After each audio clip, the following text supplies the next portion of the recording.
Previously on Oops All Bards. Andric and Clarice, having defeated the mimic masquerading as a dining table in the first-class dining car, enter the kitchen and find an unconscious person in a porter's uniform, hogtied with the words "bad guy" written on his forehead. Worried that this imposter porter might rouse soon, Andric hits him over the head with the butt of a sword, ensuring that the porter will remain unconscious. Belle and Kelonian have emerged into the coach dining car and begin to talk to the passengers.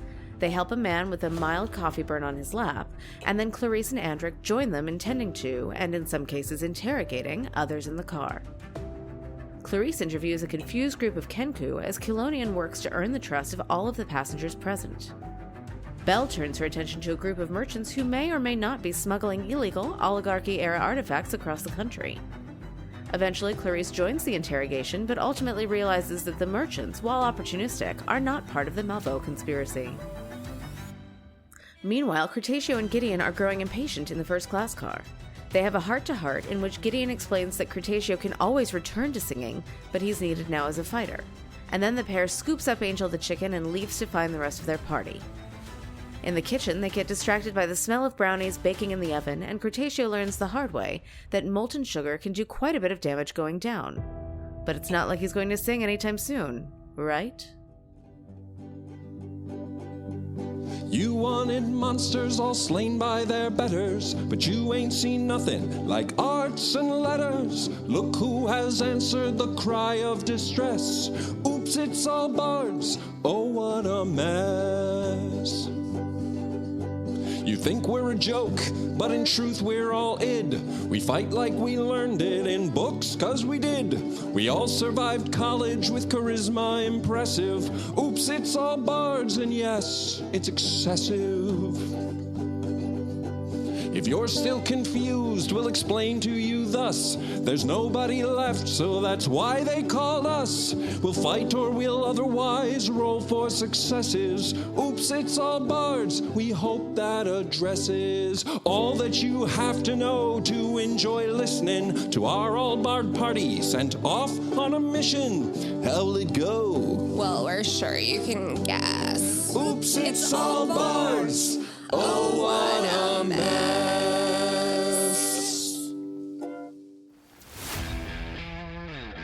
Andric Harrowhold, Urade Hall. Belsornamio, Flatley Hall. Kelonian Stumps, Saluver College. Clarice Sauercloud, Talmadge Hall. Cretaceous Thunderthigh, Sluvair College. Welcome to Oops All Bards, the actual play podcast that does what it says on the box. I'm your host and game master, Jillian Ashley Blair Ivy, but if you call me anything other than Jill, please rest assured that yes, I am registered to vote. Bards, please introduce yourselves. Hi, I'm Tateson Hadas, and I play Cretaceous Thunderthigh. Hi, I'm Ann Coleman, and I play Clarice Sauercloud. Hello, Ashley Banks playing Belsornamio. Hi, I'm Ross Curry, and I play Andric Harrowhold. This is Bob Kellyan. I play Kelonian Stumps. And I'm Nate Runkle, a.k.a. Nay I, producer of this show and serial abuser of generative AI. So before we get started, let's review what happened in episode 8. At the start of the episode, the party was split. Clarice and Andric and Belle and Kelonian had paired off, leaving Cretaceous with Gideon. Andric and Clarice, you were a few cars behind Belle and Kelonian, having just killed the mimic, but not without Clarice taking quite a bit of damage. After that, you entered the kitchen car where you saw that the porter Belle hogtied, unconscious, had the words "bad guy" written on his forehead. You raided the kitchen and found some magical grapes that healed Clarice a bit, and Andric, you conked the porter over the head just to make sure he'd stay down for good measure. Belle and Kelonian, you had made it to the coach dining car, and you were trying to assess whether anyone in it had injuries from when the train stopped. But you only wound up helping an elderly half-elf who may have been a bit of an exhibitionist ice some mild burns on his lap. Kelonian, you addressed all of the passengers about the porter situation, and you rolled high enough on your persuasion that you seemed to get everybody on your side.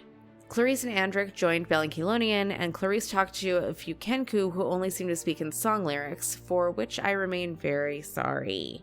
Belle wound up talking to a trio of merchants who seemed kind of sus, but after talking to them for a while and bringing Clarice in to interrogate them further, You realize they were acting weird because they were smuggling some collectibles of questionable taste from the Malveaux era, not because they had anything to do with the Malveaux plot or whatever else was happening on the train. And then we finally got back to Cretaceous, I'm sorry, Taish, who was still in the first-class dining car taking care of Uncle Gideon. The two of you had a little heart-to-heart conversation where Gideon kind of negged you about your fighting skills before reminding you that many great artists had first gone to war. Eventually, the two of you got restless and you set out to find others, but not without grabbing a snack in the kitchen car, which is how, Cretaceous, you were reminded that you probably shouldn't eat baked goods straight out of the oven, and you wound up taking a little damage from eating a too-hot brownie. Gideon, in the meanwhile, waited for the brownie to cool and actually got some healing from it. After snack time, there was nothing left to do for you but rejoin your friends. Okay, The party is finally back together. So you see the table of the three merchants that are kind of huddled together having a conversation. You see the elderly half-elf sitting there with his pants halfway down and some ice on his lap. You see the two Kenku who are having a conversation by singing song lyrics to each other in the voices of the original artists. And you see the rest of your party. all right, I'm just gonna lumber over to them. Hey, what's going on? We saw a guy tied up with bad guy written on his forehead, which, I mean, thank you for the heads up. And a mimic without a tongue. All right, so first question. Where's the rest of the tongue? Clarice points to the floor. Okay, you know, I don't know what I was expecting, but so are we keeping it, or do we want to throw it out the window or in the trash? Like, I'm sorry, why is there a tongue on the floor? Clarice just looks at Belle like, you want to keep it? No, it's gonna stop twitching at some point or another. Also, like, it's gonna get slime all over my stuff, so yeah, trash can? Well, I am pretty hungry, and I do eat a lot of raw meat. I don't know, it's a mimic tongue, though. I mean, it's not an animal. All right, you know, I'm gonna keep the mimic tongue. We'll wash it and maybe save it for later. Oh boy. All right. Add a mimic tongue to your inventory, and I will figure out exactly what that means later. Yeah, what's been going on here, guys? Did we learn anything about the fake porters? So far, we know that they are really, really bad at pretending to do their jobs. Perhaps we should finish our sweep and make sure the rest of the train is secure? Sounds like a good plan. Clarice just starts walking down the train. All right, so none of you learned anything. All right, let's go. All right, everybody, assuming you're moving on to the next car, everybody's going to roll your acrobatics check.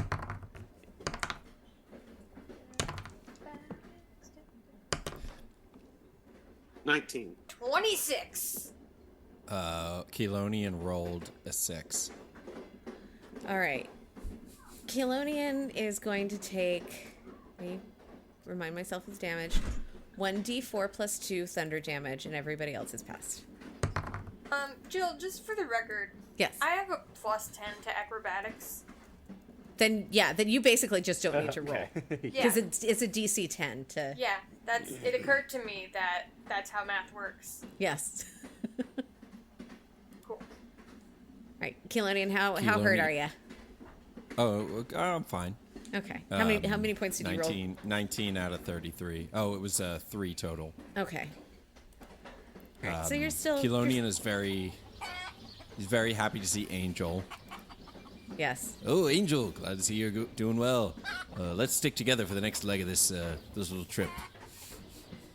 And Angel is going to kind of, once you get into the next car, do a little hop up off of Cretaceous' shoulder and onto yours. And then do you want Angel to stay on your shoulder, or do you want Angel to go? Do you have the portable hutch still attached to you, or was that still in the car? No, I would say that's still in the car. Okay. So now Angel's just going to ride on your shoulder or the top of your head or wherever else you feel like you would like her to be. Cool.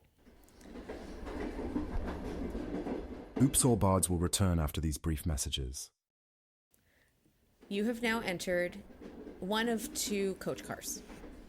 There are scattered passengers, even though there were a lot of people at the train station. Not all of the people you saw at the train station were getting on board this particular car.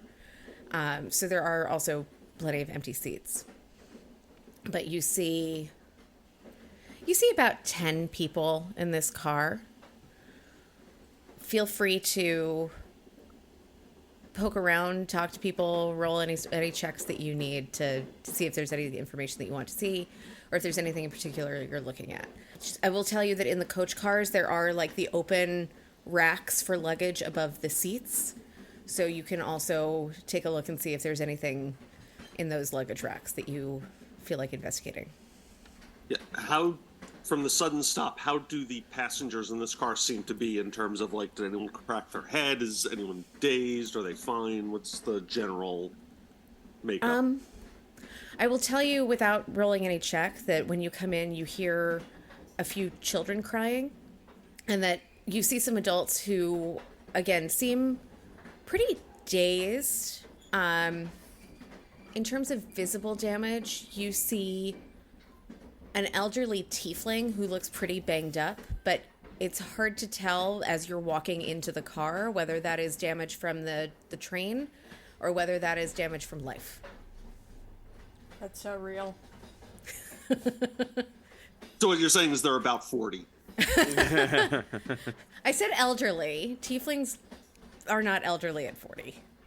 And has any of the does the luggage seem to be like where it is, or has any like fallen down, or people like putting it back in place? Nothing has fallen down, but it's because there's a rail that would kind of keep things from tumbling over, but it's not closed like an overhead bin in an airplane.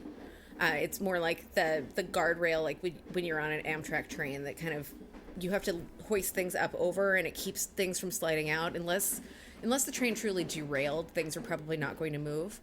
But it does seem like everything is kind of crowded. All of the bags are kind of crowded toward the front, so they're not necessarily over the seats of the people that own those belongings. I'm going to go to the elderly tiefling. How are you? I know that was a sudden jolt. Do you need some assistance? Should I fetch a porter for you? Hello. Hi. Hi. I'm gonna hold up 3 fingers. How many fingers am I holding up?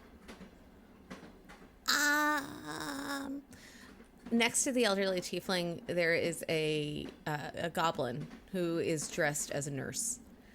And the goblin is just going to say to you, He doesn't really understand much anymore these days. Is he hurt from the stop? It's hard to tell. Are you okay, ma'am? I'm fine. We're moving again. I just want to assure you everything's fine. Perhaps does your charge here need a sandwich? Anything to? Malexis is his name. Malexis Malexis the Cherished.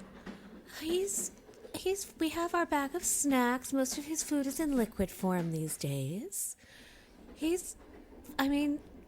He banged his head on the seat in front of him when the train stopped, but honestly, it's so hard to tell what actually hurts him these days. What's the vibe of the nurse? very, surprisingly chill. Roll me an insight check, actually. Also, she said he was the cherished? Is that something? Malexis the Cherished was the tiefling's name. Oh, Malexis the Cherished. Yeah, okay. Tieflings often, they don't have first name, last name. They have, a name and a signifier or a title. Got it. Okay. That's a 21. It was an 18 on the die plus 3. The goblin caretaker nurse person has probably been indulging in some of Malexis' medicines. But having picked up nothing nefarious, and this guy is in as good a shape as he's going to be, I'm going to keep moving on and surveying the rest of the car and past it. All right. Is there Anybody else that you are looking for? Or does anybody... Kelonian is gonna say, "All right, everybody, I gave the spiel in the last car. I'm gonna give it to you. Give it to you folks here. Listen, we have a little bit of a hiccup here. We got some folks who are imposters on this train, but not to worry. We're on the case. We're gonna figure it out. We're gonna make sure things are rolling along safely on this old train here. And I'm gonna roll a persuasion check to see." Yep. How much I've persuaded them. Oh, by the way, the porters are not so great right now. Some of them are imposters, we think. And so if a porter comes up and asks you to do something or wants you to go somewhere, just say no. Keep away from them. Don't trust them at this point until we know more. And right. I rolled a 9. With your 9, the whole car goes into a panic. There's a lot of hubbub, a lot of murmuring, and you see a dwarven man stand up on his seat and be, "And who are you? Who are you that you're giving us this advice?" Clarice is gonna bring in her cop voice, which listeners at home is a convenient resolution to the fact that I have a cold right now. Brend, we are the security detail for a certain high-level government official on the train.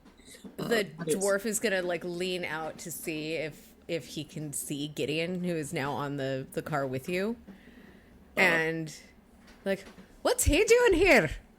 Well, that is classified, and your curiosity makes you an immediate person of interest. So I recommend you sit yourself down, sir, and await questioning if you would like to remain above suspicion. It makes me suspicious to just be wondering what's going on. Who are you folks? I don't think you heard me. Sit down. Belle's going to intervene. And she's going to be like, okay, everybody needs to just, I think, take a deep breath together, inhale, and exhale. Clarice is going to roll an intimidation check during that inhale and exhale. Yes, You so almost said outhale. Clarice rolls an intimidation check. At the same time, Belle rolls a performance check. Amazing. 21. Okay. Clarice only rolled a 10.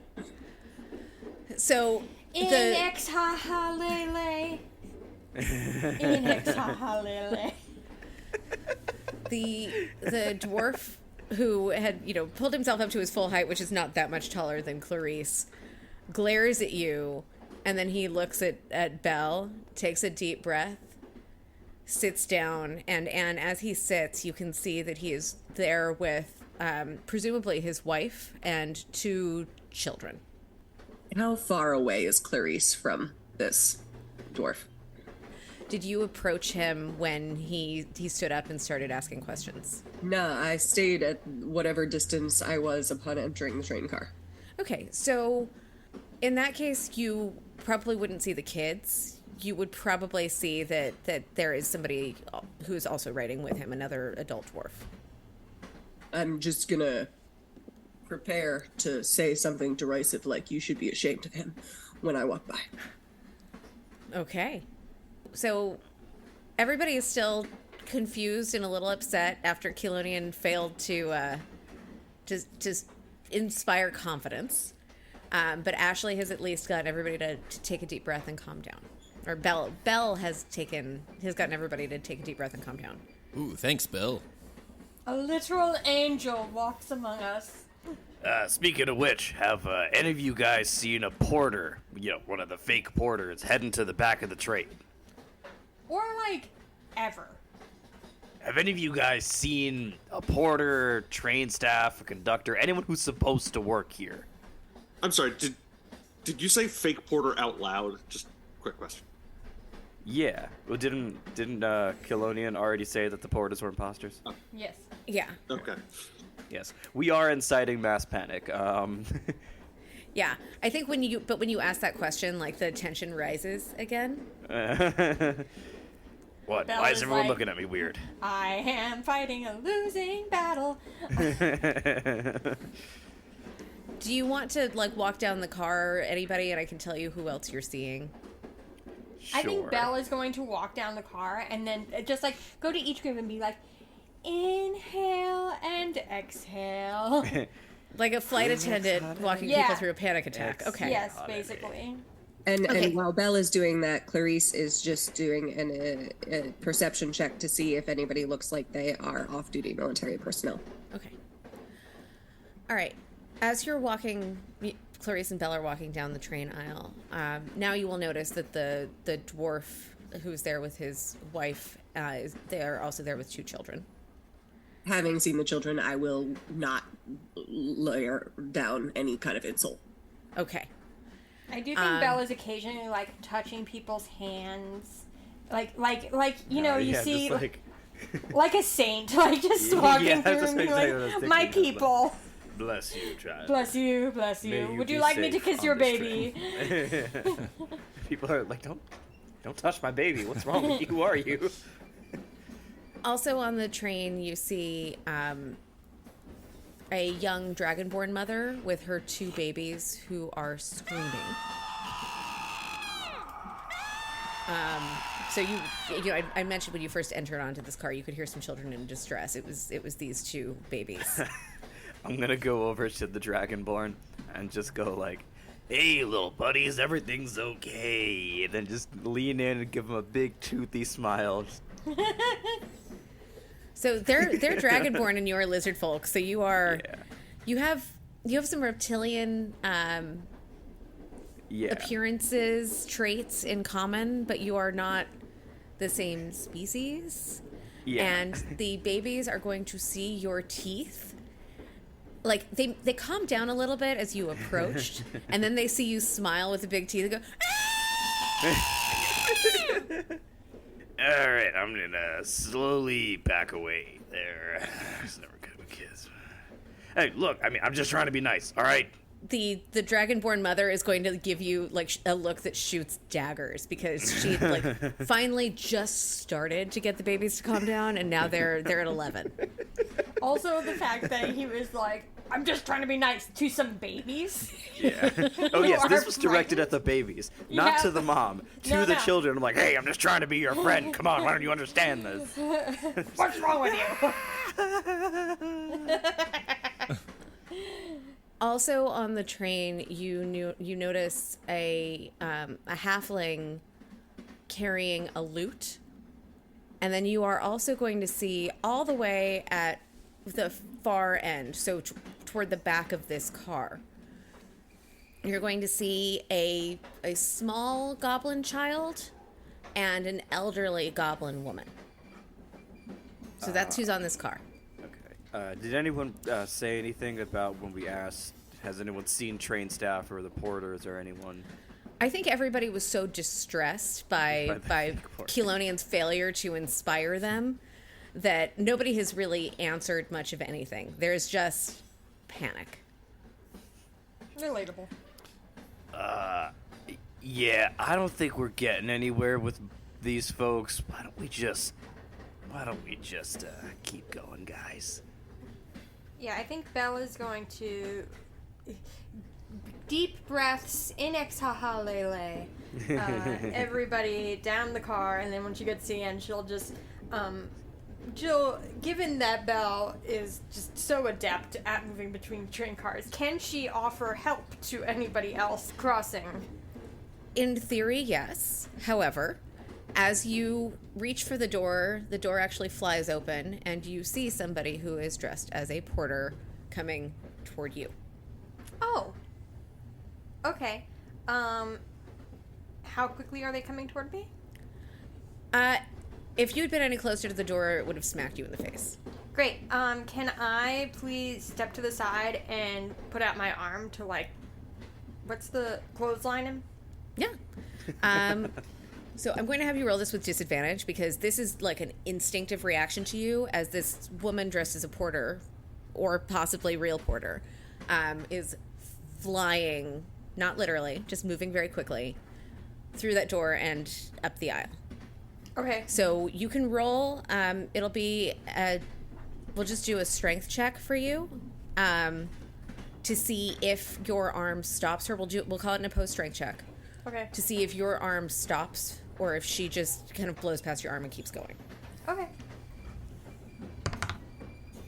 Okay, well, the first roll was a 2, and I have a +1, so I think we can safely say I can crit fail fish if you want. No, that's all right. That's all right. We'll say that. I mean, and I will tell you that she only rolled 5, so it was close. This is one of those situations where just all of the action was happening so quickly that everybody's flailing. I will also say that the rest of the party is probably still standing right in the aisle. So at some point, yeah, I do think I just whacked her in the face. Yeah, like I think that you probably kind of like back of your hand against her sternum as she's walking back, and she doesn't even flinch. Mm-hmm. That's fair. Yeah. Oops All Bards will return after these brief messages. So, what does everybody else do when they see this woman moving very quickly up the aisle? As soon as Clarice sees a Porter seeming person, she casts True Strike to identify the defenses at work. I will tell you that there are no magical defenses here. This person has pretty good. I mean, basically, above table, you're looking at a rogue. So there are no magical defenses. The person is not wearing any armor. It is just somebody who is going to potentially be able to outmove you or outstab you. But they've blown their ability to sneak attack anything because of the way they're moving. Yeah, and at this point, we're on, at least, I am on Porter high alert, so drawing my sword out and holding it forward. Not actually attacking, but I am ready to go. Yeah. Where are you going so fast? I was paged by the engineer. Oh, worry not, things are quite fine up there. But they paged me. They told me to come. Funny, I didn't hear an announcement over the intercom. Oh, we have our own. There's the intercom that broadcasts to the whole train, and then there are the intercoms that just broadcast to the staff in between the trains. Yeah. I assure you that everything is quite fine in the engine. We're back moving. How about tend to the passengers? Sorry, Bob, was Keylonian going to? I was just going to say I'd like to roll an insight check to see if I think that this person's telling the truth. Roll it. Non-natural 20. Nice. Okay. First of all, she is certainly telling the truth about the existence of there being 2 intercom systems. One is private, one is for the entire train. Well, that's handy to know. Yes. Yeah. She is not, however, telling the truth about being summoned to the engine. She clearly knows enough about the train and how it works to be able to pass as a porter, or perhaps she even truly is a porter. But she has not been summoned anywhere. Now, remember everyone when I said before that you shouldn't listen to the porters? This is an example of a porter trying to deceive us. So please observe. This is... Yes. Thank you for demonstrating exactly what I mean. And now, please return to your seats and put the tray tables in the upright position. And she goes, I don't know what you're talking about. I'm just doing my job. How long have you been at this job? Oh, I've been a porter on various trains across Udvara for 5 years now. Insight check. While you're doing that insight check, Clarice is gonna just full on attempt to grapple the leg of the porter. And while attempting that, just say, "Who do you serve?" All right, let's get Andric's insight check first, and then I'm dying to know how that goes. Where's the trigger? That's just a 12. With a 12, she seems like, as I said to Kelownian, it does seem like she actually knows her way around the train. She might really be a porter. Like, she might be telling the truth about working on trains for the last 5 years. Working on trains. Okay, Yes. got it. Yeah. All right. And we're going to do your athletics against her athletics or acrobatics. And I'm checking her stats. Yeah, it's going to be against her athletics also. Right.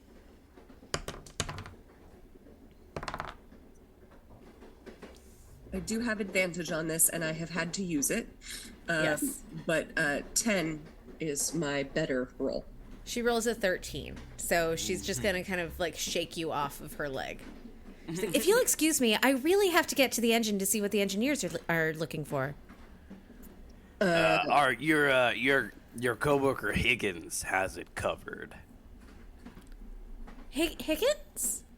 Yeah, the porter. Higgins. Hey, Higgins. Oh, okay.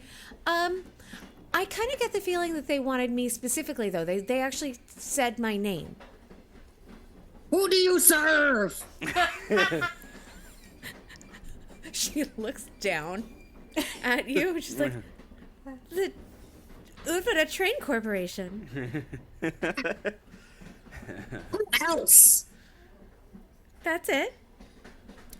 Listen, why don't you, are there some, is there like an empty seat row? Oh, yeah, there are somewhere plenty of nearby? empty seats. So Yeah. with no one nearby, Kelownian's gonna say, why don't you take a seat down here? We've had an issue with many porters attacking us here on this train, and so we're gonna have to ask you to have a seat over here and just keep to yourself for a little while. I'm afraid I'm much too busy to have a seat. I've got to go. And she just kind of tries to squeeze past all of you in the... Right. I'm gonna body block her. Yeah, please. And Clarice is gonna be like, no porters on this train are actually working. This is bull. All right. So Belle, having tried and failed to clothesline her, I feel like it's probably behind her, whereas the rest are in front. Can Belle just like grab something heavy and knock her over the head? Well, okay, so first we've got Cretaceous tries to body block her. So Cretaceous, roll me an intimidation check. I'm gonna make the argument that Cretaceous, being freaking massive, should maybe have advantage. I think that that's fair. She is trying to get past a turtle and a T-Rex. Yes. I rolled a 2, but I have a +9 for intimidation, so it is 11. But did you Do I roll have with advantage? Okay, I'll re-roll.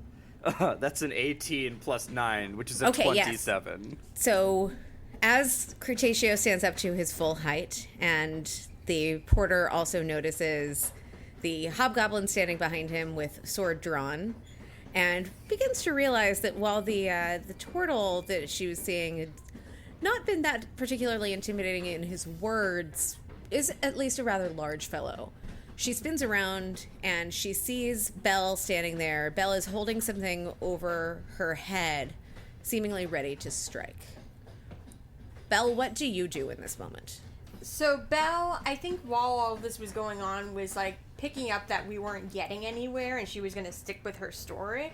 So she was like, all right, well, knocking out the other guy worked. So I think she looked around and she like found like a piece of luggage that seemed pretty heavy, like probably like a, your like suitcase kind of luggage, and just sort of lifted it up over her head and was just going to like whack her with it, and is caught in the moment of like peak zenith reach of the luggage, and is just gonna kind of be like, really working on my upper body strength while like lowering it over her head and raising it again and being like, it's important on these long trips to hang on, I don't know what this voice is.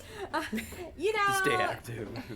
It's important on these long trips to like make sure that you keep physically active so you don't get a blood clot, right? So, you wanna try? I don't think so. And she's going to look, oopsie, my shoe is untied. get down on one knee, and as she does, we are going to roll for initiative because when she comes back up, you see that she's holding a dagger. Cool. Oops, all bards will return after these brief messages. All right, we're rolling for initiative. Belle, what did you roll? 19. Clarice. 26. Oh boy. Kelonian. 19. Also 19. Let's have a roll off between you and Belle. Okay, well, I rolled a 5 plus 5, so I think that one's going to go to Kelonian. 17. Okay. So I'm going to put Belle at 18. Andric. 4. Oh boy. And Cretaceous. That is a crit fail, baby. And you don't have a modifier on your initiative? I have a +3. Okay, so you and Andric now need to roll off. Okay. Well, should I just lose that since I had the crit fail? Sure. Yes, we'll just put you next. Oh, but I did too because I rolled a natural 1 and I have Oh, you both rolled natural ones. Okay. All right. So I did just.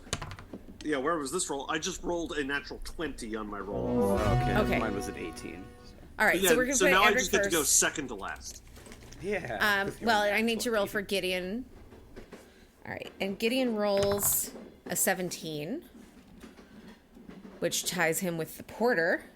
So we're going to do a roll-off between Gideon and the porter. And the porter goes first. All right, so we are in initiative. The porter is brandishing a knife, and Clarice, it is your turn. Clarice is going to cast suggestion. Okay. And I'd like the porter to attempt a wisdom saving throw. Okay. It's a 6. They have failed. So I'm going to suggest a course of activity to the okay. porter.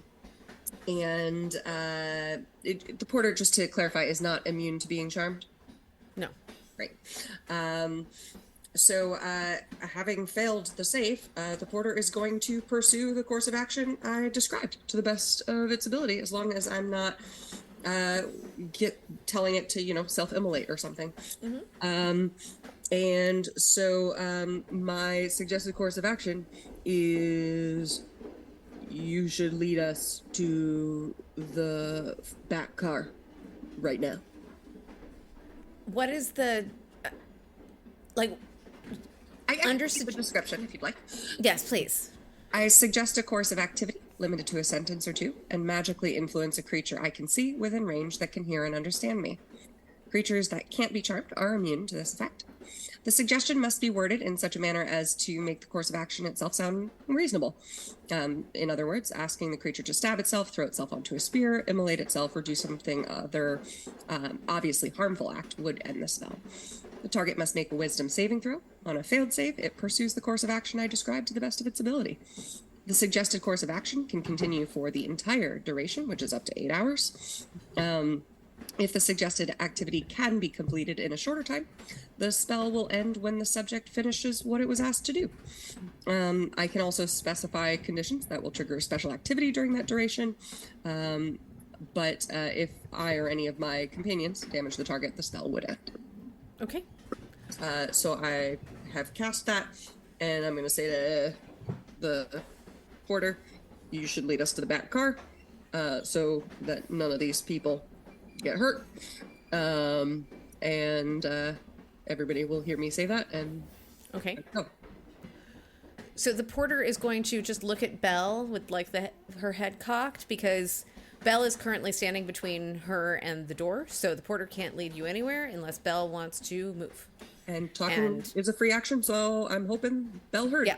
Belle's gonna just sort of guess I'm done with my workout and put the luggage back in the luggage overhead thing and slide to the left. Okay. The porter to the is right. going... Yeah. So the porter is going to open the door to the next car. And everybody's going to have to roll their acrobatics check, which the porter fails. So the porter is going to take 6 damage. And everybody else... Well, Belle we've established can automatically pass because of Belle's really high acrobatic score. Belle, are you going to help anybody come across? Yes. I've already rolled and I'm fine. I had an 11 plus 3, so I'm good. I'm gonna help Keylonian because I did witness him hurt himself last time. Okay. So Thank you. I also rolled already, and it was a 13, but I didn't want to say it in case Okay. since I hadn't All right, well, announced that yet. You can still roll and see if you roll higher. Okay. I did 17. Okay. So not a natural 20, slightly higher, but it's like the easiest passage that you've had. Angel's very proud of you. She just kind of like nuzzles into your neck a little bit. Oh, thanks, Angel. Thanks for the assist, Belle. Great. Anytime.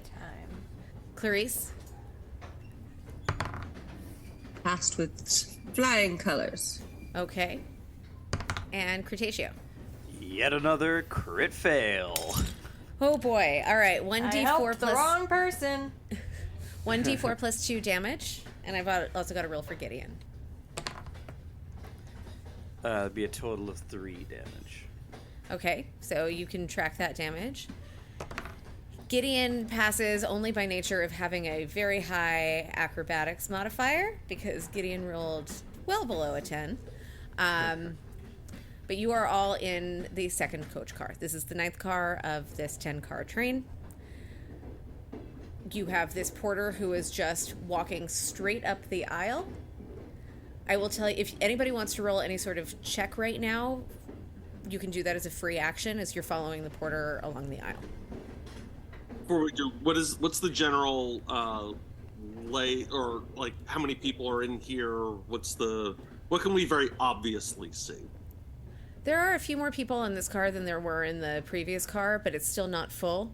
And you're seeing the same, just like general era of confusion and befuddlement at like the train stopping, there being no announcement, the train starting again. Some people seem like maybe they whack their heads. You see somebody like little shiner going on, but nobody is seriously hurt or seriously upset. Any sign of another porter? How far have you walked? I mean, just as we first get into... As you first get in, no. There is no sign of another porter. Clarice is, again, gonna look for any potential off-duty military personnel. Roll me an investigation check. That was a 5. Seems like civilians. All right, so you all just follow the porter through. As you are approaching the door to the freight car, 2 more people dressed as porters who were sitting in the 2 seats in the back, but kind of like up against the window, so they were and kind of crouching down, so they were not visible as you first entered the car and started walking, are going to stand up and step shoulder to shoulder into the aisle. So blocking the porter who is escorting us. Blocking the porter who's escorting you. It's like, I was just showing these nice people into the cargo hold. And so the 2 porters, there's a man and a woman standing shoulder to shoulder. The woman's uniform is a little large on her, and the man's uniform is a little small on him. Hey, did these porters just like just put the uniform back on? They were sitting on opposite sides of the aisle, so if they were getting it on, it had been earlier, not in that exact moment. It's possible. So as the porter who's leading you to the cargo hold says, I'm just trying to show these nice people up to the cargo hold. The male porter, presumed porter, is going to say, no, I don't think that's a very good idea. There is restricted cargo back there. And the female porter next to him just nods her head and goes, mm-hmm. Oh, they definitely nailed that. Okay. No, I'm sorry. The engineers paged us and requested that we make sure that there were no complications from the unfortunate sudden stop. I didn't hear a page. It was a private page. There are two systems. I'm aware of the two systems on the train. I'm standing right next to the staff one. I didn't hear a page. No. It was a private page. We have two systems. There's the system that broadcasts to the entire train, and there's the staff system. You must. I'm standing next to the staff intercom. I didn't hear anything. Oh, your previous assignment must have been on one of the not updated. Deception check. 21. Oh, okay, maybe. I hadn't heard about any upgrades to this car, but okay. Still not really supposed to allow anybody back here. You're not porters. Clarice is gonna try to inch around the porter that was leading us to get a little closer. Stealth check. Okay. 17. You managed to sneak around, so you're now basically between the porter who you have suggested lead you into the freight area of the train and these two other porters who are blocking the door. Clarice is gonna put on her good old cop voice. Okay. Say, yo, we can see that those are not your uniforms. Move to the cargo hold so none of these innocent people get hurt. I'm afraid we can't do that. And those two porters are also now going to brandish their daggers. So I need to get them into initiative. All right. The only person who's taken a turn so far is Clarice. So this is where we're going to stand. And I just want to note for folks, the porter number 3 is, as long as nobody harms them, supposed to still be trying to get to the car. Yeah. But they're not supposed to be, like, aggressively trying, right? They're just... They want to follow the suggestion. That is what they want. If there is an opening for them to move past people, they will do so. Right, but they're not going to turn... They're not going to turn violent. For it. No, they're not going to... No. Nothing Okay. will risk their safety. Okay. All right. So, as the two porters draw their knives, as the two porters draw their daggers, you know that you are also facing two additional hostile porters. And it is the male porter, or the male presenting porter at least, is not even aware that Clarice is there. Because Clarice was very, very stealthy. Doesn't see Clarice at his feet. Sees behind Porter 3 that Belle is standing there. And is going to throw his dagger at Belle. Rude. You're right there, babe. So that is going to be 16 to hit. Doesn't hit. Doesn't hit. No, my AC is 17, baby. Wow. You have very high AC for a little dancer. It's because I'm hard to touch. Yeah, yes. It's really more like evasion class. You move so fast. It's with with the College of Dance. I have unarmored defense, so it's my Dex modifier. Yes. Got it. All right. Well, he's still got a second dagger, and that is going to be 18 to hit. Well, I guess he was prepared for me to move this time. Yes. So that is going to now be 1d4 plus 3 piercing damage. 6 points of damage. Ow! And now it is the other porter, the female porter's turn. Belle, when you were hit with the dagger, are you still standing there, or did you like step to the side or anything? I mean, I think I've like sort of dodged a little bit, but I didn't like step to the side. So you're still standing in the aisle? Yeah. Okay. Porter, this fifth porter that you have met, the female presenting porter who's wearing the uniform that is too big with a name tag that says Axel, is going to also throw a dagger at you. Great. Yep. 17? That just hits. Okay. I hate this. And You're gonna have to move soon. Is what's gonna happen, and that is going to be 1d4 plus 3, so that is going to be 5 damage. Okay. And then second dagger, 13 does not hit. Nope. Okay. Oh, did you add the proficiency bonus to the second dagger? Because I'm Not for the second one. Okay. No. Offhanded attack. Yeah. Yeah. So, yeah, the second throw for the first porter was just really high. Darn. Yeah, it was the 18. So No. yeah. It was I was asking about the damage. Oh yeah, no. I did not add for the damage. Wait. Did I? I did. Okay, so subtract 3 points from the damage that you've taken. And give yourself 3 points back. Fun thing about Actual Play Podcast, get to see some behind the scenes where we try to refresh our memories of the rules. Great. And it is Kelonian's turn.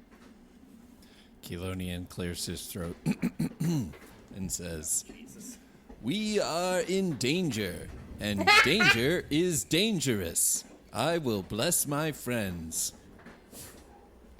And so he casts Bless with that haiku. And everybody... Amazing.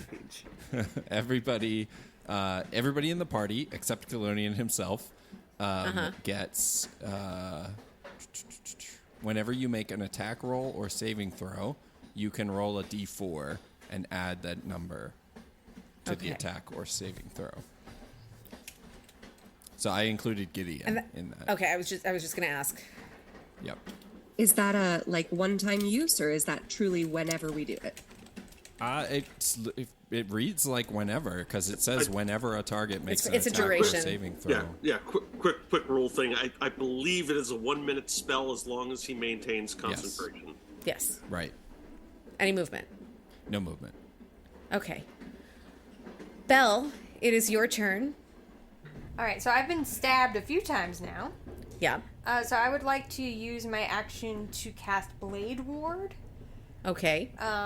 So I trace a sigil of warding in the air. Until the end of my next turn, I have resistance against bludgeoning, piercing, and slashing damage dealt by weapon attacks. Okay. So that's that. And then... You can move if you need to.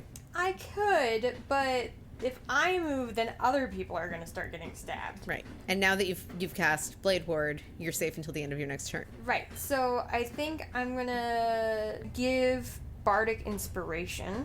I'm going to look over my shoulder at Kelonian and be like, a little bit of stabbing. We've handled this before. We got this. Oh, thank you, Belle. I feel very inspired. And that's it for me. That's 1d6? Yeah. Yes, 1d6. Okay. Great. Oops All Bards will be back right after these brief messages. It is the third porter's turn. She's the one who's under suggest, thanks to Clarice. And she's just going to go, guys, I just really need to let these very nice people into the cargo hold. And that's her turn. And then we have Gideon. Gideon is way in the back. Gideon can't do a whole lot from where he's positioned, but Gideon can move a whole lot. So Gideon, who, as we've established, is always itching for a fight, is going to dash up to the front, and he's going to notice that Clarice is there. So we're going to have Gideon and Clarice occupying the same spot. So Gideon takes all of his movement. He doesn't even need to dash. He manages to get all the way up there. And he is going to try to start a fight with the porters. And he's going to first try an unarmed strike against porter number 4, the man in the very tight uniform. And that is going to be a crit fail. So That's Gideon's turn. He, I think, is so panicked about seeing Clarice so close to danger that it was just a blind swing. And actually, we're at Andric now. Just movement-wise, like, you know, because we're in a narrow area, like, yeah. Can I actually get up to the porters 4 and 5?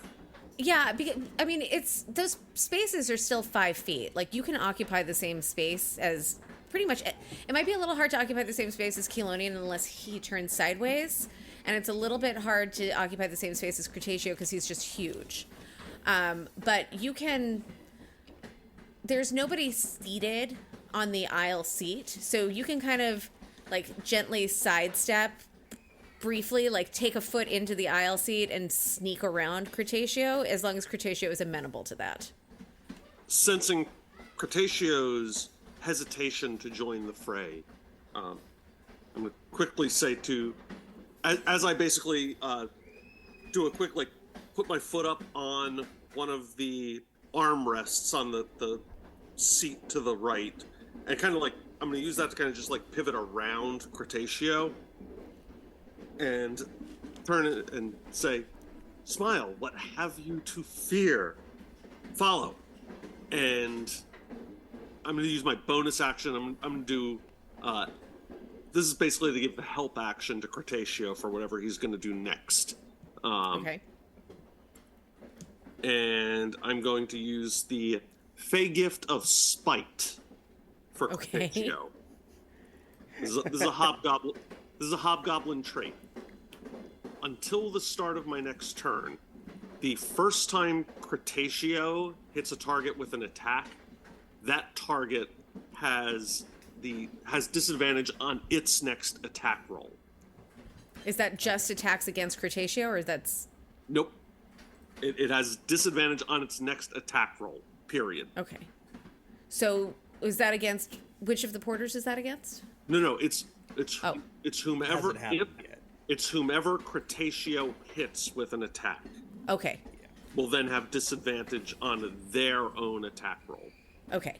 Does Cretaceous have to hit them on the next attack attempt, or can Cretaceous do something else and it might be 2 turns later? The next time Cretaceous hits a target. Okay. Got it. All right. I'm just like, thanks. Okay, so that's your bonus action. That's my bonus action. Movement. I'm going to get right up and, because I can't occupy the same space as Porter 3, right? You can. I can.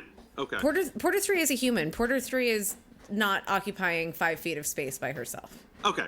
And Clarice is small enough that, again, as I bounce around Cretaceous, run forward and just over Clarice, I'm just taking a swing at Porter number 4. Okay. Roll to hit. Oh, that's an easy hit. 18 plus, I don't think it matters. Yeah, that hits. Okay. And then, so Porter number 4 is going to take 4 points of slashing damage and needs to make a charisma saving throw. Charisma. Okay. That is a 12. No, the DC is 13 on that. So, okay. Porter number 4 is going to subtract a D4 from any attack roll or saving throw. And do they have to do a charisma check at every turn? It's until the end of my next turn, so that it's not a reroll situation. It's just for 1 round from now. Okay. That is my turn. All right. Cretaceous, you're up. All right. How do I want to do this? Because if I, barrel forward, I'm just going to knock all of these people down. You really put the 3 smallest people directly in front of me. Yeah. Well, so you can plan your action and hold it. And then what you can do is, using talking as a free action, communicate to all of them what your plan is so that on their next turn, perhaps they step out of the way. Okay. But that is up to you. You also might, you've got spells that you can use too. Yeah. I'm gonna ready an action to just charge headfirst towards the door. I mean, with the idea of just like slamming into both of these porters, and I'm just gonna say, "All right, guys, move out of the way," and then just like ready that for the next turn. Okay. Just roll me a performance check to make sure that they hear you. And we're going to say that this roll is with advantage because you are very loud and you are in a pretty enclosed space. As a 19. Yeah, so it's up to Belle and Andric and Clarice and Gideon whether they want to listen to you. But they definitely heard you. Definitely heard you. Okay, cool.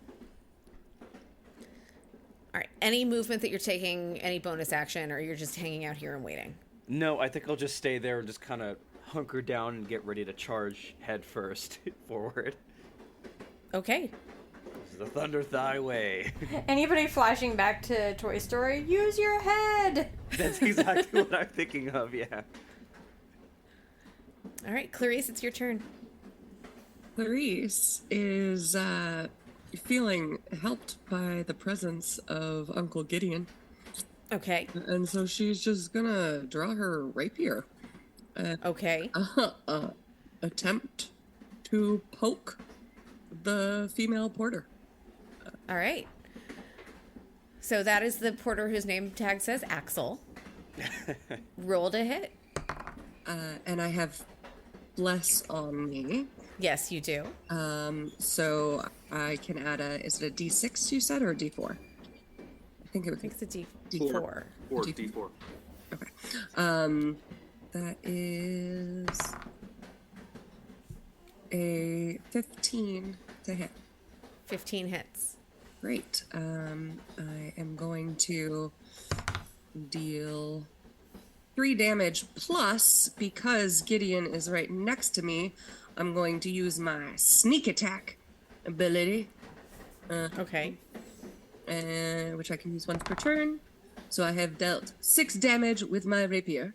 Is that in addition to the 3, or you're just doubling your damage? It is in addition. It's six total. Okay. And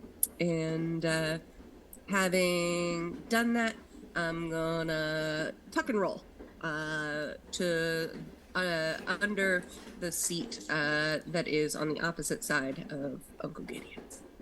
Okay. So next up, it is Porter number 5's turn. So Porter number 5 did not appreciate that, but you have now tucked and rolled, and she is not able to immediately retaliate against you. But Andric is right there. So Porter number 5 is just going to step over to Andric and is going to try to slash at him with her dagger. That is going to be 13 to hit. Just hits. Just hits. All right, and that's 1d4 plus 3. 4 piercing damage. Ow. Yes. And then she's got 2-weapon fighting. So that is going to be 14 to hit. Yeah, hits. Yeah. And another 3 points. Okay.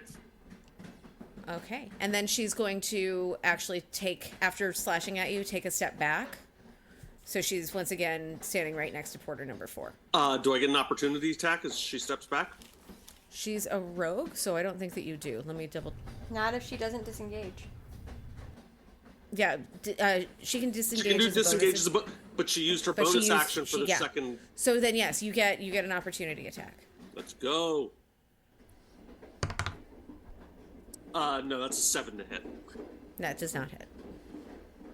All right, it is Porter number 4's turn, and Porter number 4 is going to do the same thing. Just step out, slash at Andric, step back. Remember that Porter number 4 has to subtract a d4 from their attack rolls. So, yes, Porter number 4 is going to step forward and try to slash at you. And that is a 15, but minus 4 is 11, or minus 4 minus a d4. Minus a d4. Minus a d4. So roll a d4 and subtract that. Well, it's -4, so that's an 11. Miss. And understanding that something is not quite right with his aim, he's going to disengage and step back. Okay. So that is Porter number 4's turn. Now it is Kelonian's turn. Okay, so Kelonian is going to do 2 things. First, he's going to use a bonus action. He's going to turn to Angel and say, "Chicken, you're my angel. You're my good friend, Angel. I'll keep you safe if you're in need." And cast Sanctuary. And so any creature that tries to attack Angel will have to make a wisdom saving throw, or the attack, if it fails, the attack will be directed on someone else. Okay. And so that's one. And then the other one is just want to check on the people who are in this car. Like, what is happening to the? Are they freaking out? Like, Yeah, they're pretty unnerved by the fact that there is like active fighting happening in the aisles here. yeah. Oh, Okay. Yeah, I forgot there were passengers here. There are passengers here. There are more passengers in this car than there were in the last car. Since I can also do a cantrip with a bonus action, I'm going to prestidigitate some little fireworks in the air and say, "Everyone, please get under your seats to be safe." So so Sanctuary was your action, and then this is your bonus action is the cantrip. The other way around. The bonus action is Sanctuary, and Okay. you can also cast a Got it. Okay. a cantrip as Okay. an action. So this is my action, is to Okay. prestidigitate and say, "Everybody get under your seats to keep safe." Okay. And do you want me to roll like a persuasion or anything like that? Yes. 13. I would say, given that everybody is well aware that there is something not great happening in the aisle, everyone is going to duck under their seats except for... Let me get this pulled up.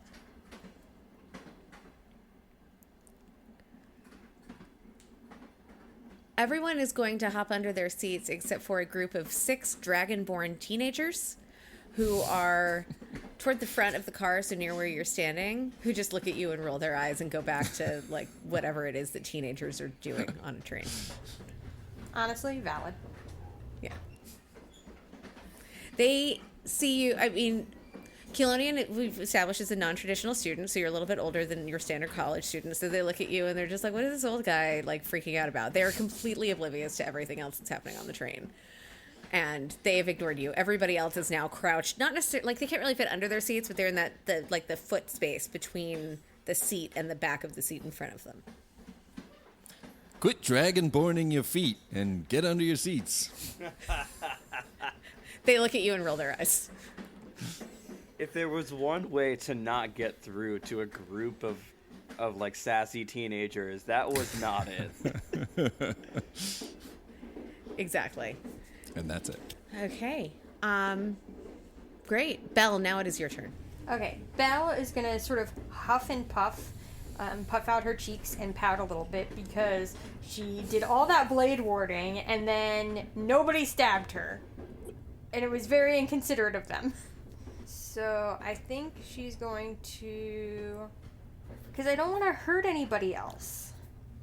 I'm going to cast Toll the Dead. Okay. I don't want to hurt anybody else. I'm just going to cast Toll the Dead. It's targeted. Yes. Oh, you mean you don't want to hurt anybody else in your party, not that you don't want to hurt anybody else. I don't want to hurt any of the passengers. Passengers. Got it. Right? Like, I have a lot of area of effect things. Yes. But there's people on this train. Yes. So I'm going to cast Toll the Dead because it's Belle. It's more of a... The bells of heaven are ringing and making you think about your sins. Okay. And I'm going to do it on... Which was the one that took damage recently? Number 5, I think? Yes. So I'm going to do it on Porter 5. Okay. Is there a saving throw there, or...? They do a wisdom saving throw. DC 14. DC 14. Plus 0 on wisdom, so... That's a 9. Great. And it has taken damage, so that's going to be 1d12. 1d12. Roll for me. Oh, I'm sorry. It increases by 1 die, so 2d12 because I am level 5. Okay. So that's going to be 2d12. 12 damage. 12 damage. Porter, the female porter, is not looking in great shape. Yeah, think about your life. Think about your choices. You ding dong. That was a little Belle joke for you. I got it. I can explain it more if anybody didn't get it. Love it.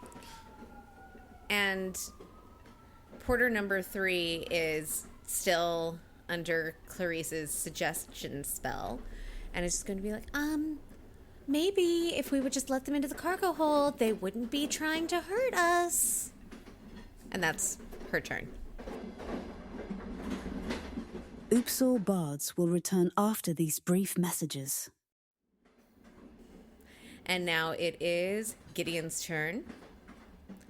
All right, Gideon, seeing that that particular porter is looking rough, is going to step up to her and is once again attacking with his fists, because that is the weapon that he knows best, which is funny for somebody who's supposed to be in charge of like the military. And that is also a crit fail. Oh no. Gideon is Gideon's not doing so well tonight. So he takes this swing at her, and he swings so hard that he actually spins himself around and stops just shy of tripping over Clarice. Oh wait, no, Clarice is under the stool, or under the seat. So he's going to, as he spins around, he's going to stop just shy of like actually punching himself in the face. This guy's the Minister of War. Did you say that out loud? Sure.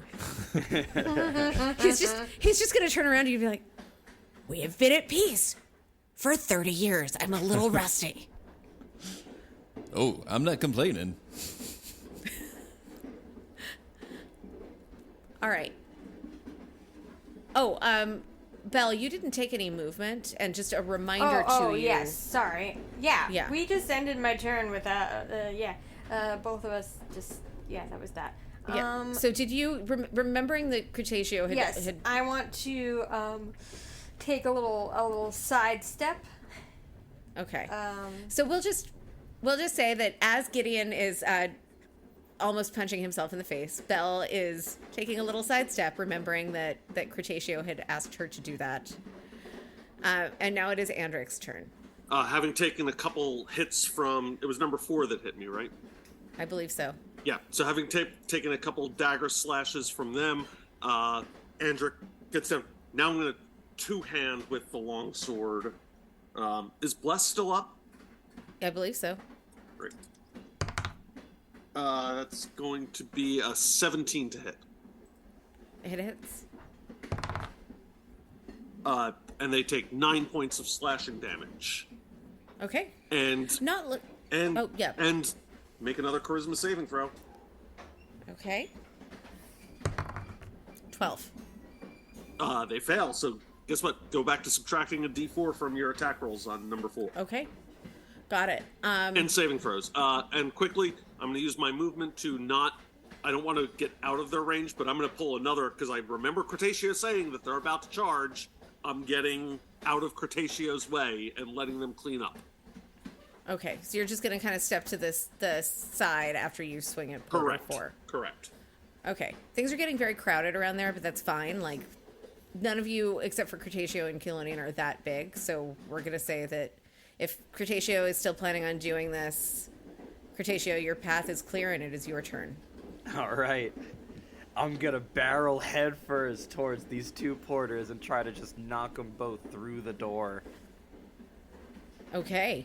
The door swings out into the car, so you're not going to be able to knock them through the door. I can break the door. But you might knock them into the door. Okay. All right. Yeah, so what do you think? Strength? No, it's going to be an armed strike. Okay. Oh, with your head. Yep. And I'm going to give you advantage on this because you are moving at full speed. Okay. And we're just going to ignore the fact that the train is also moving and would probably maybe make this a little bit harder to do. You're large enough, you're stable on your feet, and you are going to charge them head first with advantage. Okay. That is a 24 total. Oh, yeah, that hits. All right. And then how do you want to do damage since I am trying to hit 2 of them? So because we're thinking basically you're functioning like a bowling ball. They're standing right next to each other, basically shoulder to shoulder, although there's a little height discrepancy. So I would say the damage that you roll for your unarmed strike is going to apply to both of them evenly. Okay, cool. So what's the damage on this? 3 damage each. Okay. And then you hit them hard enough that they are going to go flying into the door behind them. Yeah. So as Cretaceous hits them, and they take their 3 points of damage from that forward hit, they also go flying into the door behind them. And from impact with the door, they are each going to take an additional point of damage. Which is a little anticlimactic for that beautiful team effort, but that is what the dice say. And they're both looking rough, but number 5, the female porter in the oversized uniform, is really looking beat up. Okay. And we're back to the top of the order with... was there anything else you wanted to do? Do you have a bonus action? No, I don't think there was really. Okay. All right, so we're back to the top of the order, and it is Clarice's turn. Clarice, much like a cat, enjoys being under the seat and lashing out from below. And is going to use a little bit of a SWAT crawl to remain, like, to sort of edge around the seat, get under the next one, so I'm closer, but still cat-like. Okay. And I want you to imagine that Clarice sort of pops her little head out, and one hand, the hand holding the rapier, and uses its 5-foot range to just sort of swat at their ankles. The near. Okay, so you're going for porter number 5? Yes. Okay, roll to hit. That is a 23. Oh, that hits. And it's gonna deal. Let me roll my piercing damage first. 7 piercing damage plus sneak attack is gonna add. I can tell you don't even need to worry about your sneak attack. Porter number 5 is down. Okay. Nice. Just crumbles in a heap. Like an Achilles tendon has been taken out. Yes, I was going to say, the Achilles tendon being taken out was the last blow. There is enough blood loss from that porter number 5 is dead. And Clarice is going to scoop back under. All right. Well, it was porter number 5's turn next, but she is dead. And it is porter number 4's turn. And porter number 4 is very shocked to see his compatriot collapsing, like knowing that that she was hurt, but just basically collapsing out of nowhere. And because of that confusion, I'm going to say that he's going to have disadvantage on his next strike, which then he also has this this D4 that he's going to have to subtract to it. So he's just going to kind of step toward Gideon and slash out at Gideon. And that is going to be... That is not going to hit. That was an 8. And he's going to very quickly... Actually, no. He's going to try and hit Gideon again with his offhand attack. And that is a 13. And that does not hit Gideon because Gideon's AC is 16. So now you've got porter number 4 up against Gideon.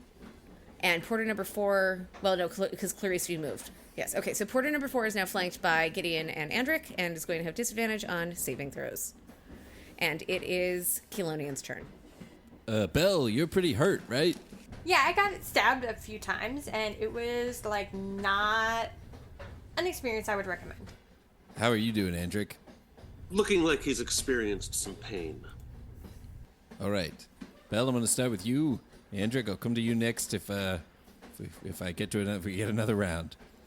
Belle, you look real hurt.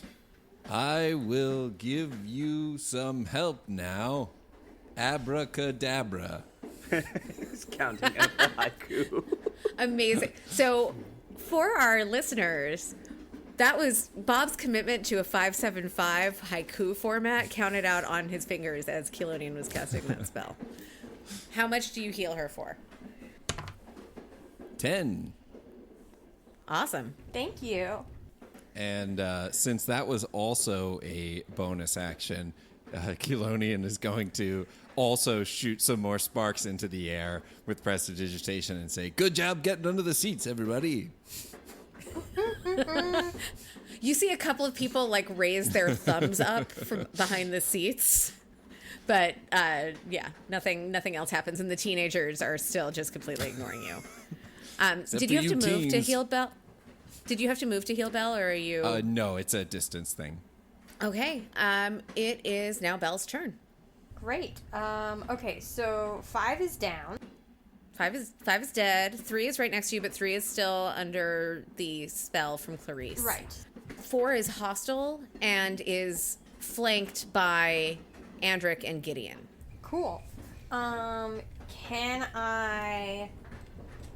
I get in there? Yeah, so Porter is like fully flanked, and you get advantage on your attack. Great. So yeah, I'm gonna go over there and I'm gonna take out my chakram. Okay. Which I imagine Belle just has like hanging on her belt at all times. Yes. And I'm gonna attack. So. Okay. First roll is a 26. Very much hits. Very much hits. All right, so that's going to be 8 damage. And then... Looking pretty hurt. Bonus action, attacking with the other hand. First roll is a 19. Hits. Second roll is a 21. Hits. And then that's going to be just 1d6 straight. Okay. So that's going to be 4 more damage. This Porter is barely on his feet. Yeah, that's right. Oops All Bards will return after these brief messages. It is Porter 3's turn. Porter 3 is like, do you have to hurt my friends? I'm trying to take you to the cargo area. Only until they stop stopping us. Well, one of them is already dead, so she's stopped. Mm-hmm. Uh-huh. Okay. Cool. I mean, if your friend wants to stop trying to stop us, then we can stop stopping him. And she's just going to look at Porter number 4 and be like, don't you think it's enough? It's enough, isn't it? Don't just let me take them into the cargo hold. And Porter number 4 just looks blankly at her. And now it is Gideon's turn. Gideon sees how fragile this guy is looking, knows that he's got advantage because he's flanked on 3 sides. And please God, let's not roll another natural 1 with Gideon. Oh, that's a nat 20 plus his modifier, which doesn't even matter. And that is going to be double damage. 2, 4 plus kill this guy. 3 is 7. Yeah, Porter number 4 collapses. Oh, jeez. And wait, that was a punch? Yeah, it was a punch. Okay, so he might feasibly not be like dead, right? No, he's dead. He's dead. He's dead. He's dead. Internal bleeding. We're not going to get any information if we keep killing everybody. Well, I will remind you that Porter number 3 is still unharmed and under Clarice's spell. Okay, cool. But yeah, so Porter number 4 falls back, smacks his head on the armrest of the seat behind him, and collapses. I will say that porter number 4 is now kind of diagonally across the aisle and will need to be moved before you can get past him, those of you who are still behind him. Or, stepped over. While this is all happening, the passengers on the car who have been crouched behind their seats could still hear everything that was happening, and they heard that, absolutely spine-tingling sound of head meeting metal as porter number 4 collapsed. And the ones who can see Keylonian, who's still standing there, are just going to look at Keylonian for assurance. Keylonian is going to do a performance check and try to say a haiku that will calm them down. Okay. Let's do it. Don't worry, all yous. Everything will be okay, Keylonian says. And once again, you just get even shakier thumbs up, emerging from behind the seats. But nobody is making any effort to return to their seats.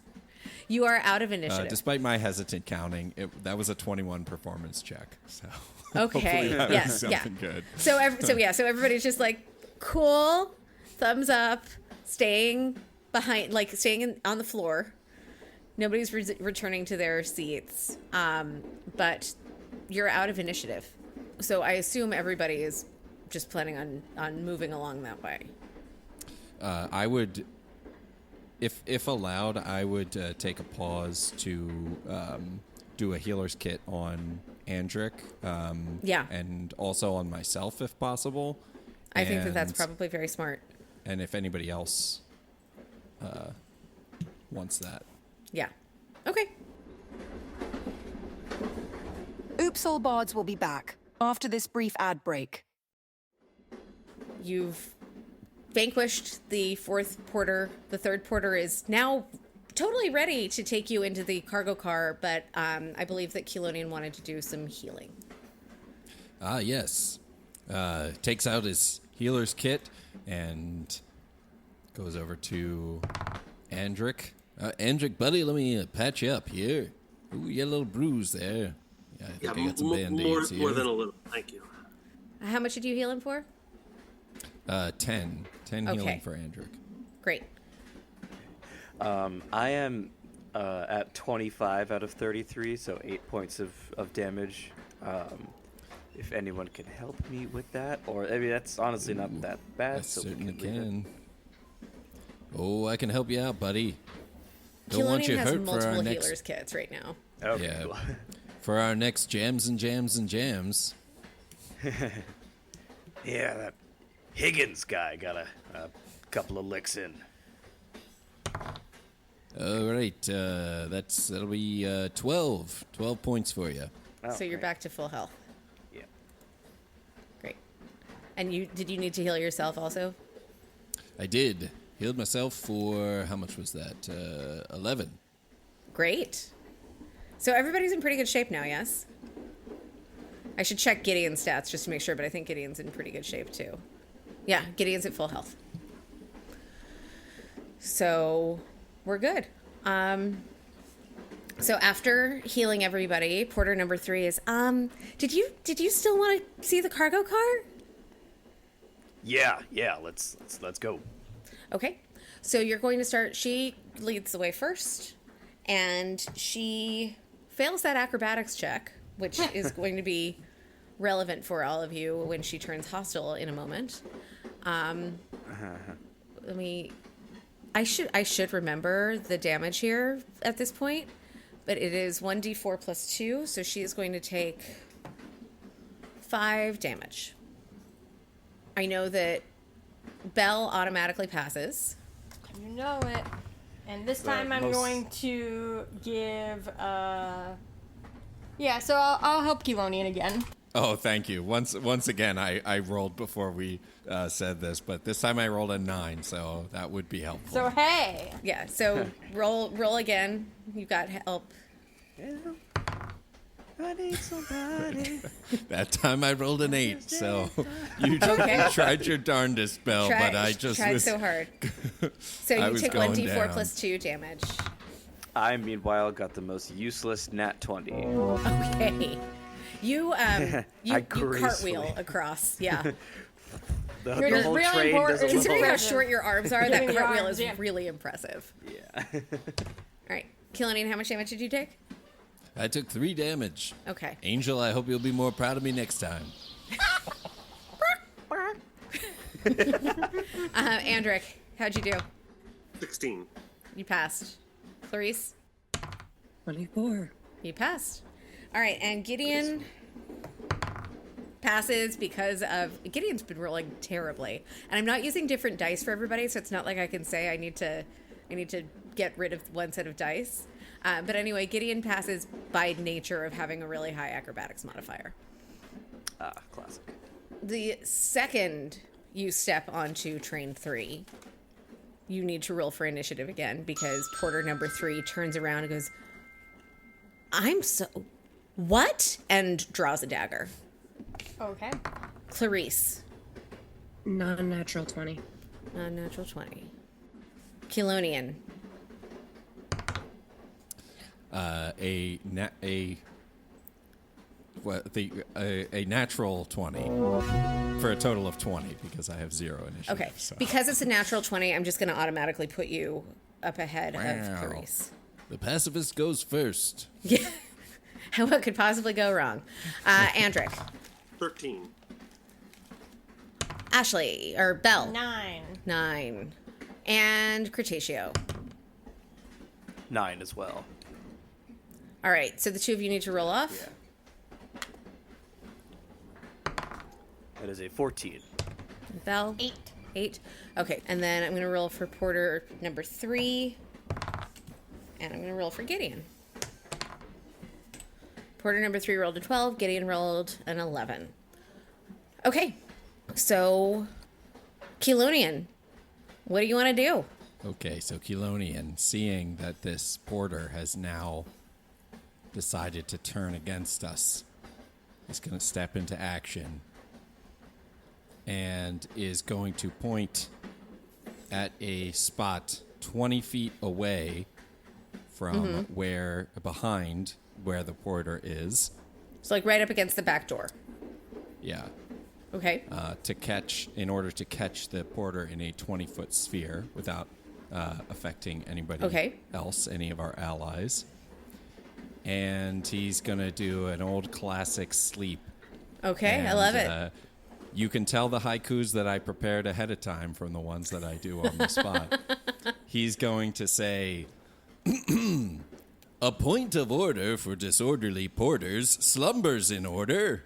Amazing. And he's going to cast sleep. And Okay. Roll it. So this is going to be...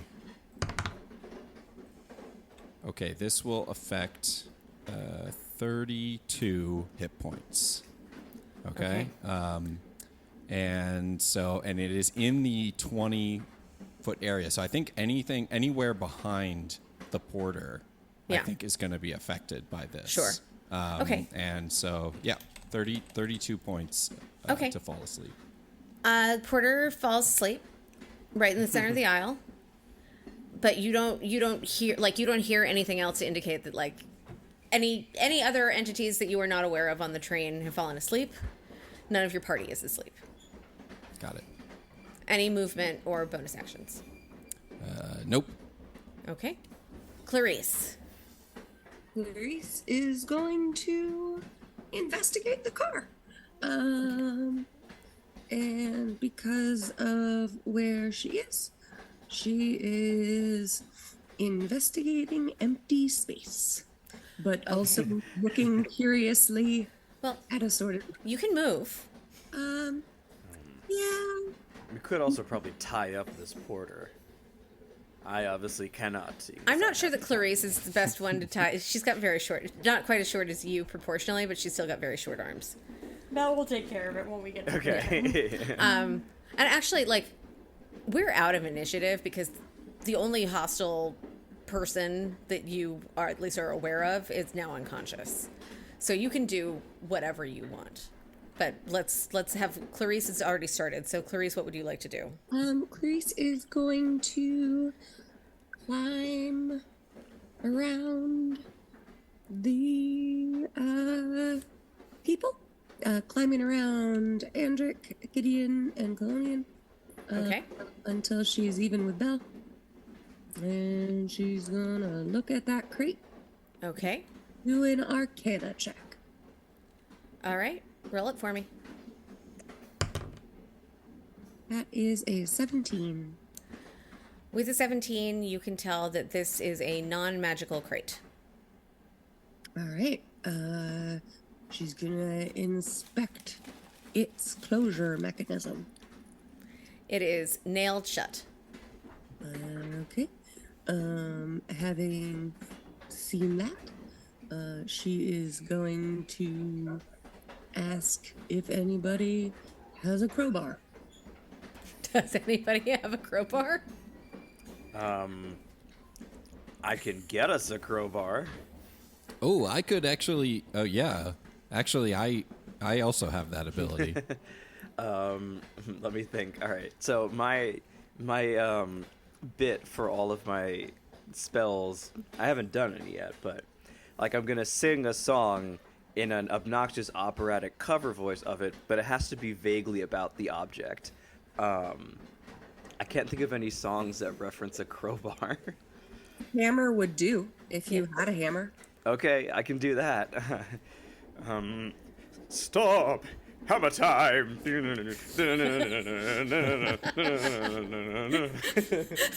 Can't touch this! I thought we were going to go for Maxwell's Silver Hammer, but this is even better. And a hammer appears just like right on top of the crate, so you can grab it, and it has to appear on a surface. Great. Seeing that hammer, Clarice is also going to look at Cretaceous and be like, I'm pretty sure you're stronger than me. Do you want to use it? Gotta do everything myself. Fine. All right, I grab the hammer and, use the claw end to kind of pry out the nails. Okay, so you're doing this with your short arms. Yes, supposedly that should be enough. Okay. Just do a strength check for me. Yeah. That is a 15. With a 15, you're able to pry it open. So as you take the front of the crate off, because it's a tall crate, so as you take the front off, you see the most ungodly collection of mannequins and porcelain dolls that you have ever seen. Oh, hey, do we want to maybe put the lid back on this crate? I will say that there is no magic in this crate. Does it look like I care? As soon as you see it, you all just go, ah! And just put it back there. We know it's not magic. There are not going to be any magical ventriloquist dummies following you around. Does anything in the cargo hold seem to look like the crate that I saw on the platform as we were heading out? Yes, all three of the crates are identical, and they all have the words "Caution, do not drop" printed on them. So you've now eliminated one crate. And you just have to figure out whether either of the other two are what you saw outside. All right, I guess I'll, so are we out of initiative? You're out of initiative because Okay. the only hostile entity in the room that you are aware of was Porter number 3, who is asleep for the next minute. Okay. So you don't have a ton of time. Okay. And somebody at some point probably needs to tie her up. Yeah, I was gonna say, but- since we're out of initiative, then we don't have to wait for somebody to, it be their turn. Yeah, so Belle will she's already done the belt thing, so she's just gonna go straight for it. And then I think she still belt? has the Sharpie from the kitchen. I think she signed the autographs with that Sharpie. Yeah. And she's also gonna write bad guy on this one's forehead. Okay, love it. So yes, you took the belt off of her pants because there's a belt that's like part of the Porter uniform. Hog tie her with the belt, hands and feet together. Write bad guy on her forehead, and she's lying on her side with hands and feet bound, asleep, snoring just a little bit. All right. Let's keep moving forward then. There's a big old like wardrobe in this car. Large There sure armoire. is. Yeah, there's a very large armoire on one of the walls. It would be on your right as you're walking toward the back of the train.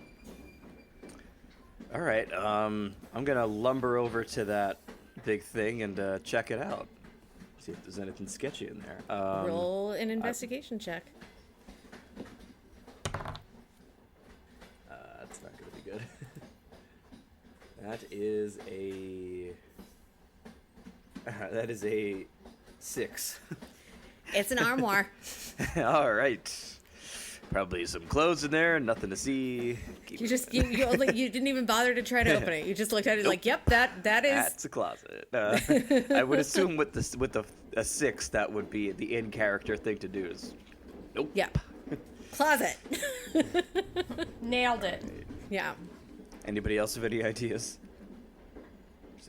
Clarice will do a history check on the armoire to see what era it's from. Okay. You gonna roll for it? That was a 9. You've seen 1,000 armoires like this in the past. There's nothing distinctive about it. Okay. Clarice is also going to investigate its closure mechanism. Okay. I love that we're already in cop voice. Go for it. It's something about the word investigate. Yeah. Say it, and then I'm just there. 10. It's locked. Is there anything you can tell me about the lock? Like, is it a built-in lock or is it an external lock? It's a built-in lock. Needs like a keyhole. Yeah. Okay. Clarice is gonna just true strike it. Okay. So, yep. True strike is have to knock it or no, it's a spell. It's a cantrip. You don't have to roll for that, right? You just get Correct. It is a non-magical armoire with a non-magical lock. Okay. Cool. Oops All Bards will be back right after these brief messages.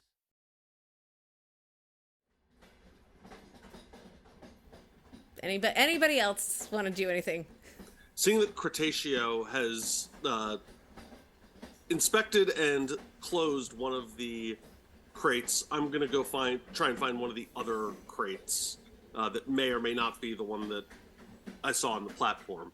Okay. So I guess kind of like going past Clarice, messing with the armoire, looking around for crates. I assume I see the 2 crates that are at the back. Yeah, it's not like it's I would say it's not like the brightest lit space. It's not that there are no windows and it's dark outside anyway, so there's not any light coming in from the outside, but there is light. There are sources of light inside the car. When I get to a crate, whichever one I see first that resembles the one I saw on the platform, other than the one that Cretaceous was at, they're identical. Okay. Whichever one I see first, it would be the one to the left as I'm looking, as I'm scanning the room. Okay. Does it have, because I haven't seen what Cretaceous did, is it nailed shut? Does it have a clasp? How is it done? It's also nailed shut. All right. Is it possible to, with either a dagger or my longsword, kind of try and like wedge it open? I would say no. Okay. It's pretty well sealed.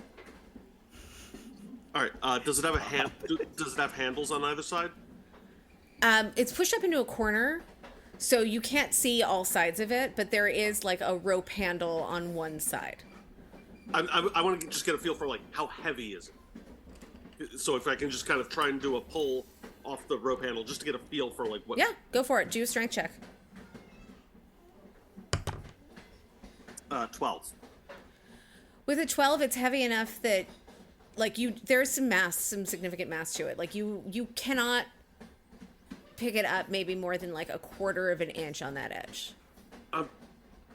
Thunder Thigh. Bring the hammer here. Yeah. Stop over. Yeah, I'll try to open up the crate. All right, strength check. That is a 15 as well. Okay, well, you get it open. And what you see when you open it is, at first, it seems like it's empty.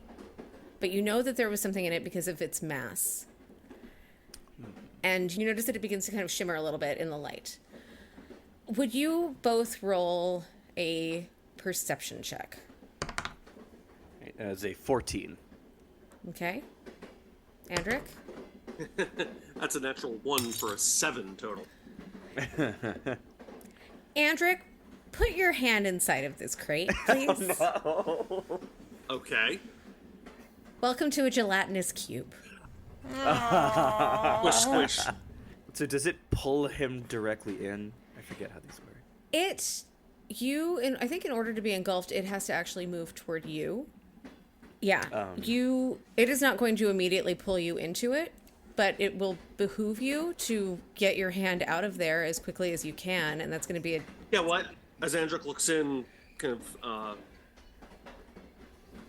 puzzled a bit, just kind of like reaches down in, feels the squish of something not quite right, and will immediately retract his hand. Roll me a dexterity saving throw. You got it. Not bad. 21. You are able to pull your hand out. That's good. Yes. You also... Looks like you don't take any damage on your... Yeah, you don't take any damage on a successful roll.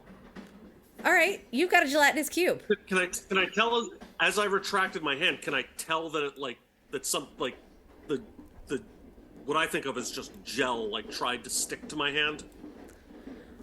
You kind of shake it off and it will fall to the floor. And when it's not part of the cube, it's more or less inert. Eventually, gelatinous cubes can move, and now you've taken it out of the crate, so it can move.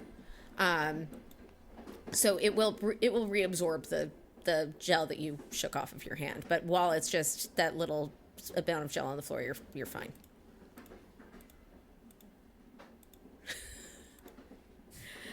Let me roll initiative for the gelatinous cube.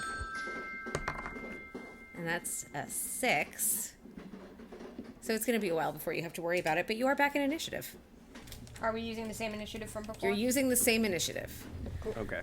So we're going to pick up with Clarice, and here we go. Clarice is not particularly interested in engaging with the gelatinous cube, having gotten her butt handed to her by a mimic earlier. Mm-hmm. And so she is just gonna sort of make her way down sort of near where it is, but climb over some luggage and stuff, and just go to the other crate. Okay. What do you want to do with that other crate? I'm gonna borrow the hammer. Okay. And inexplicably attempt a strength check to just see what else is in these crates. Okay, yeah, roll me just a straight up strength check. Amazing. Even though I have a -1 modifier, that was a 16. Okay, you managed to pry the front of the crate open. Somehow it doesn't fall right on you. And you see that inside of the crate is it's a large cage. Ooh. It's empty currently, but that's what it is. I don't like that. Yeah, Clarice is gonna just announce to everybody. Do gelatinous cubes stay in cages? Is that a thing? I don't believe so. Well, we got No, it. don't they squish through them? We got an empty cage, so we may have company. Belle's gonna raise her hand. Mm-hmm. Yeah, I mean, I can't call on you as the DM. Does somebody usually call on? Okay, yeah. What would We are you no like, longer Bill? in class, Belle. I'm trying to be polite, okay? Anyway, my question was, is the cage, empty, its lock is broken, or is it empty, it's a fancy cage that's being shipped somewhere? Clarice is going to inspect. Yeah, do an investigation. I don't know about you, but I am definitely alarmed by either of those possibilities. Yep. People buy bird cages. Does this look like a bird cage? I don't know. Ask her. Clarice's answer is, I don't know, because I rolled a 6. Yeah, it is a large cage. A question. Yes. The gelatinous cube, that was in a crate? It was in a crate. Okay. Belle is going to sort of huff like, I can't believe I have to do everything myself, and go over and join Clarice and take a look at the cage. Okay. We're in initiative, and you can't do that yet. Oh, right. Yes. My bad. Yeah. So speaking was a free action, but you can't go join Clarice yet. Andric, it's your turn. But nothing is being hostile toward. Like, after I get my hand out, nothing's being hostile at the moment. Well, I mean, there is a gelatinous cube, and they can move. Slowly, but surely. Yeah, I'm gonna try and just, once I pull my hand back, I'm just trying to step back away from there and kind of like trying to reset my vision. Like, I've heard that there's an empty cage. There's something squishy here. I don't know that I know it's a gelatinous cube.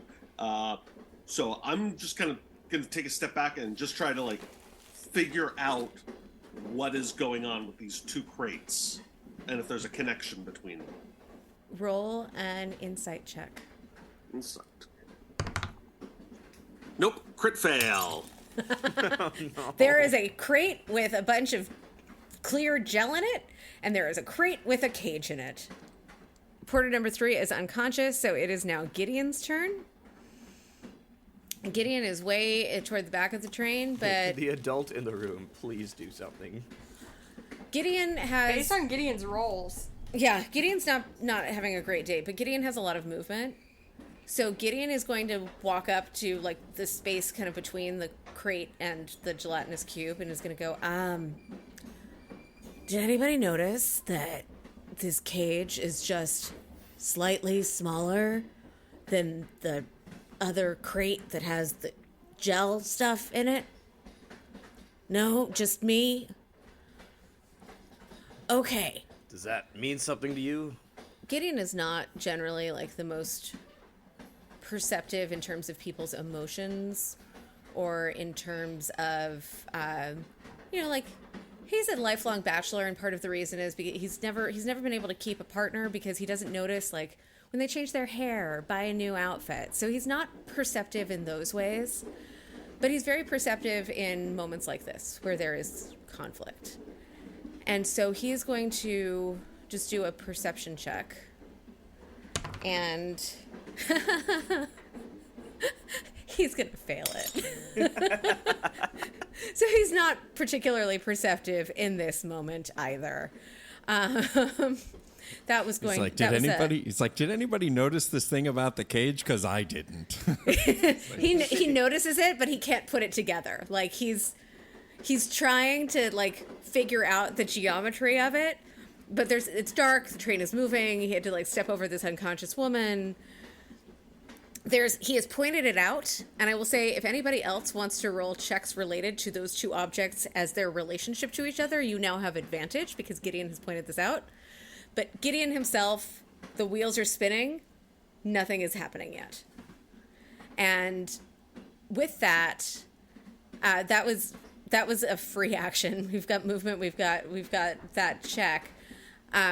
He's gonna look at Cretaceous and be like, I think you probably ought to like close that thing back in, pointing to the cube. So Cretaceous, you can't do anything about this yet because it's not your turn. Actually, it's your turn next. So yeah. Oh, okay. So if you want to, you can, as your action, you can close the gelatinous cube back in. Yeah, I'll put the cube back in. I'll close the crate, and then I guess I'll like pick up the bent nails and try to hammer them back in. Okay, let's do a performance check to see if you can figure out how to make that work. And we're gonna call it a DC 14. Okay. That is a crit fail. As you slide the door back into place and are trying to figure out how to use these bent nails, you feel resistance against the door and notice that like there's a little bit of ooze leaking out the sides. So you're holding this door in place, but it's not going to hold for very long. Okay. All right. Bonus well, action I guess or that's movement. I guess I'll just say, Andric, help me close this thing. Okay. He's So still Andric next to me, right? can't do that yet, but Yeah. Andric, do you at least acknowledge him? Yes. Okay. Belle, it's your turn. Okay. Belle will go over, huff a little bit, like I have to do everything myself. And what check would I have to do to put together what Gideon could not put together? It was a perception check for him because that's like his thing. I think for you it's going to be just a straight up wisdom check. Okay. Wisdom's better than intelligence. Yeah. At +0. Let's see how it goes. That's a nat 1, baby! You are also caught in this wheels spinning situation. But I will give you... Actually, no, I'm giving you advantage on those because Gideon had already called out the 2. So you can roll again. Amazing. 16! Okay, so with that 16, what you figure out is that you know from Andric being able to put his hand into the gel that the gel is like permeable from the outside. Mm-hmm. The cage being pretty much the size of the crate minus the actual outer dimensions of the crate means that the cage is slightly smaller than the cube. So the cage can be descended into the cube. Perhaps as a torture device? Oh!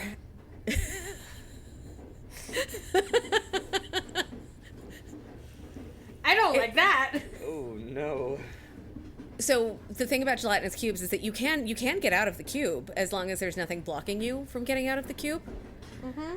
Otherwise, the cube slowly, like, it's Digests acid. you. Yeah. So whatever the intention, whatever is intended to go into that cage, there is at least a possibility that it is then going to be submerged in the ooze. Belle is going to make a very displeased sound, not unlike the sound that I made.